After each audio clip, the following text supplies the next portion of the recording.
Ah, yes, closing day, the day when it all becomes real.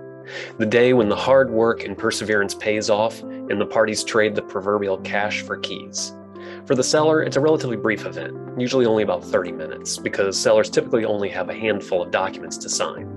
However, there are a few very important details that we will need to go over, such as verifying each seller's social security number and forwarding address for tax reporting purposes, as well as their bank routing information if they want their proceeds wired to them.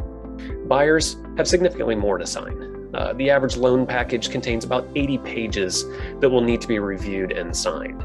And there's a good amount of info that will need to be discussed as well, such as verifying their title insurance elections, their loan terms, their mortgage payment information, etc. So the buyer side of closing typically takes an hour or more to complete.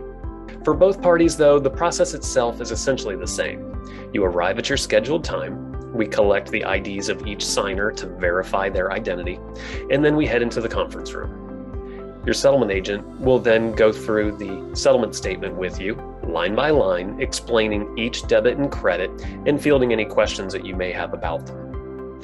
The settlement agent will then present the rest of the closing package, giving a brief overview of each document and again, answering any questions that you may have. As you complete each document, the settlement agent will instruct you on where to sign and will then apply their notary seal. Once all of the documents have been signed, the buyer will be presented with the keys to the property. I know this doesn't sound very exciting. It sounds like a meeting, right? But I promise we do our best to make it entertaining. After all, closing day should be a celebration, complete with handshakes, high fives, hugs, photos for social media, whatever feels right. Just please don't throw confetti.